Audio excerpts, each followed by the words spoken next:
Shalom jemaat yang dikasihi Tuhan.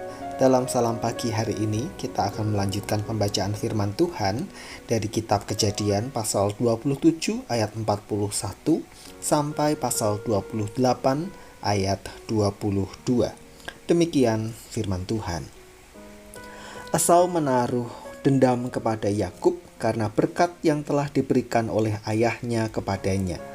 Lalu ia berkata kepada dirinya sendiri, "Hari-hari berkabung karena kematian ayahku itu tidak akan lama lagi. Pada waktu itulah Yakub adikku akan kubunuh." Ketika diberitahukan perkataan Esau anak sulungnya itu kepada Ribka, maka disuruhnyalah memanggil Yakub anak bungsunya, lalu berkata kepadanya, "Esau kakakmu bermaksud membalas dendam membunuh engkau. Jadi sekarang anakku, dengarkanlah perkataanku. Bersiaplah engkau dan larilah kepada Laban saudaraku ke Haran, dan tinggallah padanya beberapa waktu lamanya, sampai kegeraman dan kemarahan kakakmu itu surut daripadamu, dan ia lupa apa yang telah engkau perbuat kepadanya. Kemudian aku akan menyuruh orang menjemput engkau dari situ. Mengapa aku akan kehilangan kamu berdua pada satu hari juga?"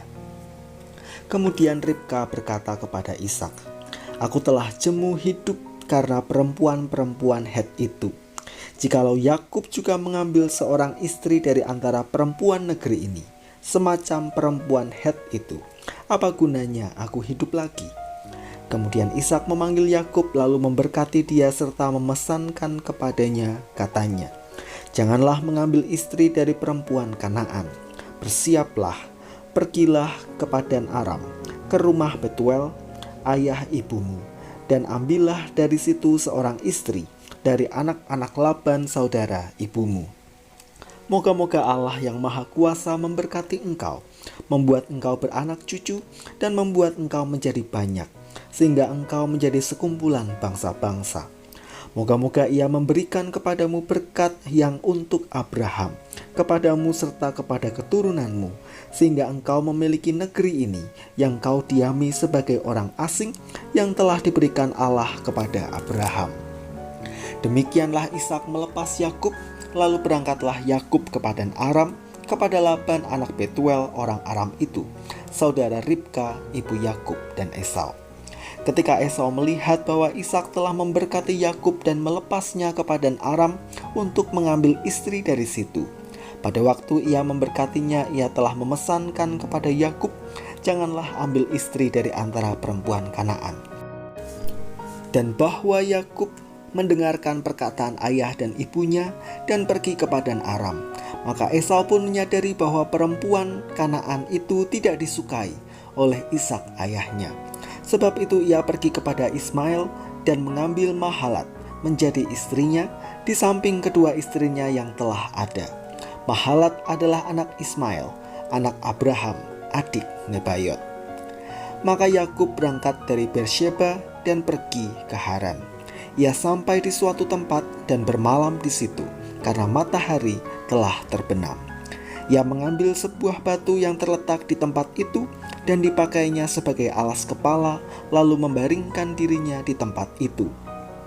Maka bermimpilah ia, di bumi ada didirikan sebuah tangga yang ujungnya sampai ke langit, dan tampaklah malaikat-malaikat Allah turun naik di tangga itu. Berdirilah Tuhan di sampingnya dan berfirman, "Akulah Tuhan, Allah Abraham nenekmu, dan Allah Ishak. Tanah tempat engkau berbaring ini akan kuberikan kepadamu dan kepada keturunanmu. Keturunanmu akan menjadi seperti debu tanah banyaknya, dan engkau akan mengembang ke sebelah timur, barat, utara, dan selatan. Dan olehmu serta keturunanmu semua kaum di muka bumi akan mendapat berkat. Sesungguhnya aku menyertai engkau, dan aku akan melindungi engkau kemanapun engkau pergi. Dan aku akan membawa engkau kembali ke negeri ini, sebab aku tidak akan meninggalkan engkau, melainkan tetap melakukan apa yang kujanjikan kepadamu." Ketika Yakub bangun dari tidurnya, berkatalah ia, "Sesungguhnya Tuhan ada di tempat ini, dan aku tidak mengetahuinya." Ia takut dan berkata, "Alangkah dahsyatnya tempat ini. Ini tidak lain dari rumah Allah. Ini pintu gerbang surga." Keesokan harinya, pagi-pagi Yakub mengambil batu yang dipakainya sebagai alas kepala dan mendirikan itu menjadi tugu dan menuang minyak ke atasnya. Ia menamai tempat itu Betel. Dahulu nama kota itu Luz. Lalu bernasarlah Yakub, "Jika Allah akan menyertai dan akan melindungi aku di jalan yang kutempuh ini, memberikan kepadaku roti untuk dimakan dan pakaian untuk dipakai, sehingga aku selamat kembali ke rumah ayahku, maka Tuhan akan menjadi Allahku. Dan batu yang kudirikan sebagai tugu ini akan menjadi rumah Allah. Dari segala sesuatu yang engkau berikan kepadaku, akan selalu kupersembahkan 1/10 kepadamu."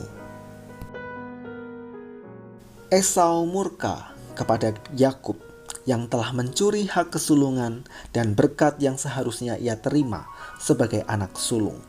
Ia merencanakan pembalasan atas dendamnya setelah Ishak ayahnya meninggal kelak. Ribka sang ibu yang mengetahui rencana itu memberitahukan kepada Yakub dan menyuruhnya untuk kembali ke tanah kelahirannya. Kepulangannya ke Haran juga digunakan untuk mencari istri dari daerah itu, sebab Ribka sendiri tidak tahan dengan perilaku para istri Esau yang berasal dari tanah Het, Kanaan. Dengan alasan itu pula Ishak melepas Yakub dan memberkati dia sebelum Yakub melakukan perjalanannya. Dalam pelariannya dari Esau, Yakub pun bermalam dan tidur di suatu tempat dengan alas sebuah batu.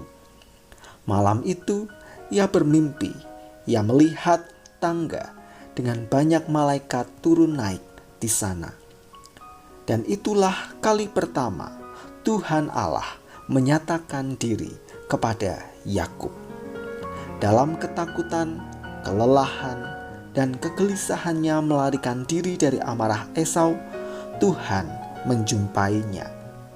Bahkan Tuhan Allah mengulang kembali, meneguhkan janji yang sama yang dulu dinyatakan kepada bapa leluhurnya, Abraham.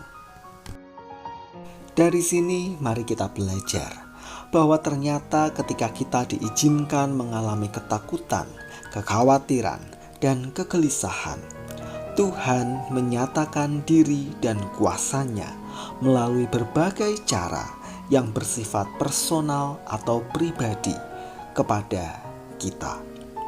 Ia menyatakan dirinya dengan bahasa yang kita kenali, bahwa di saat itulah Tuhan ada bersama dengan kita. Maka mari kenali waktu dan cara di mana Tuhan sedang menyatakan diri dan kuasa-Nya bagi kita. Ketika kita menyadarinya, maka pastilah kekuatan yang baru akan muncul. Iman akan kuat dan pengharapan tidak akan lenyap.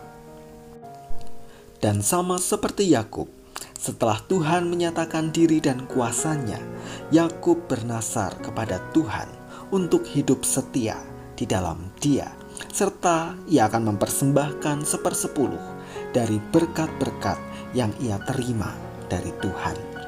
Ini berarti berkat-berkat Tuhan yang melimpah dalam hidup kita seharusnya membuat kita semakin setia di dalam Dia dan semakin mengerjakan apa yang Tuhan kehendaki, serta mengerjakan apapun yang menyenangkan hati Tuhan.